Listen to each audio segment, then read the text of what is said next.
Jeff. Just changing subjects for 1 second. The administration has expressed a complete confidence in how all the deportation flights to El Salvador were conducted. But now that the administration has conceded that there was an error of one Salvadoran national, will there be any reviews conducted? And does the president express any thoughts on the one error that was disclosed in court last night?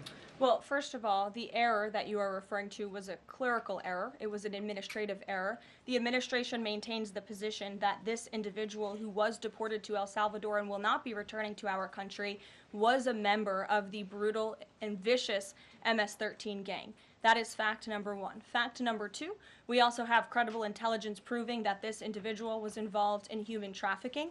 And fact number three, this individual was a member, actually a leader of the brutal MS-13 gang, which this president has designated as a foreign terrorist organization. Fact number four is that foreign terrorists do not have legal protections in the United States of America anymore. And it is within the president's executive authority and power to deport these heinous individuals from American communities. It is a promise he campaigned on. It is a promise he is keeping. And every single person in this room should be grateful for that, considering especially MS-13 is very prevalent and prominent here in the District of Columbia, in Maryland, and in Virginia. And the president, the attorney general, everyone who has been involved in these operations is focused on eradicating these criminals and terrorists from our communities. The vice president said he was a convicted member of MS-13. What evidence is there to back that up? There's a lot of evidence, and the Department of Homeland Security and ICE have that evidence, and I saw it this morning. Thanks, Carolyn. A few questions about this deportation case. First, I wanted to clarify something that you said to Jeff a few minutes ago. You said you'd seen evidence that this man was a convicted gang member. In what court was he convicted, and for what? This individual was an MS-13 ringleader. This individual was also engaged in human trafficking. And I'm glad you brought up this point again, because I would like to point out that if you just saw the headline from the insane, failing Atlantic magazine this morning, you would think this individual was Father of the Year, living in Maryland, living a peaceful life, when that couldn't be further from the truth. They didn't even mention in the title of that article, or even in the first paragraph, that this individual is an illegal criminal who broke our nation's immigration laws. He is a leader in the brutal MS-13 gang, and he is involved in human trafficking, and now MS-13 is a designated foreign terrorist organization.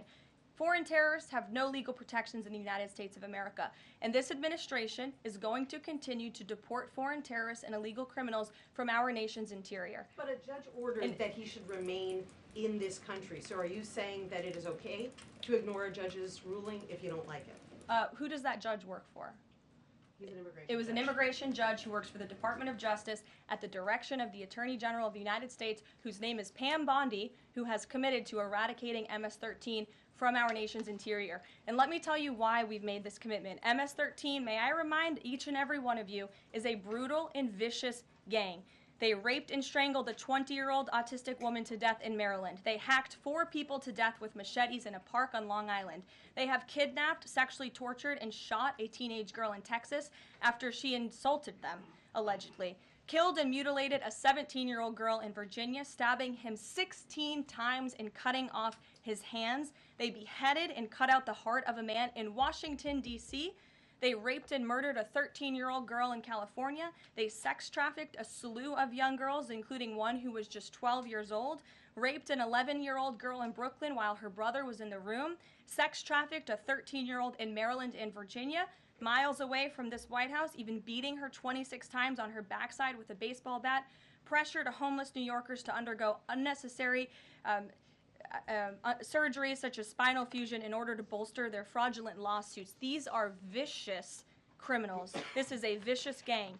And I wish that the media would spend just a second of the same time you have spent trying to litigate each and every individual of this gang who has been deported from our country as the innocent Americans whose lives have been lost at the hands of these brutal criminals. We maintain our position, and very strongly so.